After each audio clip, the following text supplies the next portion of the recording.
સમાચાર રાજકોટથી કે જ્યાં પનીર બનાવી વેચાણ કરતા 3 એકમો પર તવાઈ બોલાવવામાં આવી છે। આરએમસીની ફૂડ શાખા દ્વારા એકમો સીલ કરવામાં આવ્યા। ત્રણેય પેઢીમાંથી ફૂગવાળો પનીરનો જથ્થો મળી આવતા કાર્યવાહી કરવામાં આવી। તો લાતી પ્લોટમાં આવેલ ફોર્ચ્યુન મિલ્ક એન્ડ ફૂડ પર તાળા લાગ્યા છે।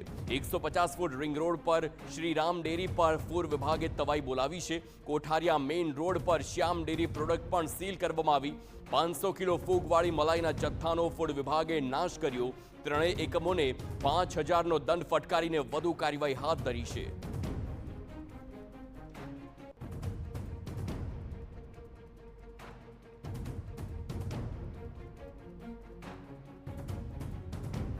સંવાદદાતા મોહિત ભટ્ટ જોડાઈ ગયા છે। મોહિત, ફરી એકવાર આ અખાદ્ય એકમો પર તવાઈ બોલાવવામાં આવી છે। પનીરનો જથ્થો સીલ કરવામાં આવ્યો છે। વધુ શું કાર્યવાહી, હજુ કેટલા એકમો પર તવાઈ બોલાવવામાં આવી શકે છે?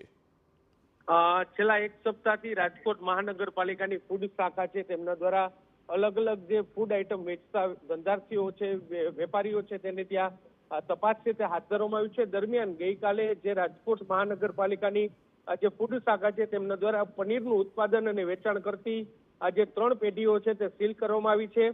લાતી પ્લોટમાં આવેલ જે Fortune milk and food company, આ ઉપરાંત 150 ફૂટ રિંગ રોડ પર આવેલ શ્રી રામ ડેરી અને કોઠારી મેઇન રોડ પર આવેલ શ્યામ ડેરી છે, ત્યાં આ કાર્યવાહી છે તે હાથ ધરવામાં આવી છે। ત્રણેય પેઢીઓમાંથી આ પાસેથી જે ફૂગ ચડેલી હાલતમાં રહેલો પનીરનો જથ્થો, આ ઉપરાંત જે એનાલોગ પનીર છે તેનો જથ્થો છે તે મળી આવ્યો છે। અનહાઇજેનિક કન્ડિશનના કારણે ત્રણેય પેઢીઓ છે તેમને સીલ કરવામાં આવી છે અને કુલ જે દંડ છે તે ફટકારવામાં આવ્યો છે।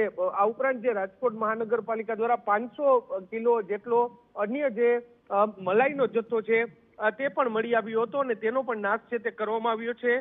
મેયરના આદેશ બાદ રાજકોટ મહાનગરપાલિકા દ્વારા અલગ અલગ કાર્યવાહી છે તે કરવામાં આવી છે અને તેના જ ભાગરૂપે 3 જેટલા પનીર વેચતા એકમો છે તે સીલ કરવામાં આવ્યા છે। જી આભાર મોહિત, સમગ્ર માહિતી બદલ।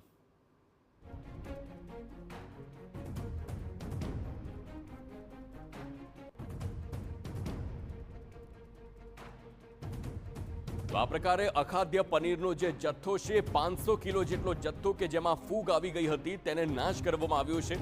જે પણ આ એકમો છે હવે તેમાં પણ ફફડાટ વ્યાપી છે।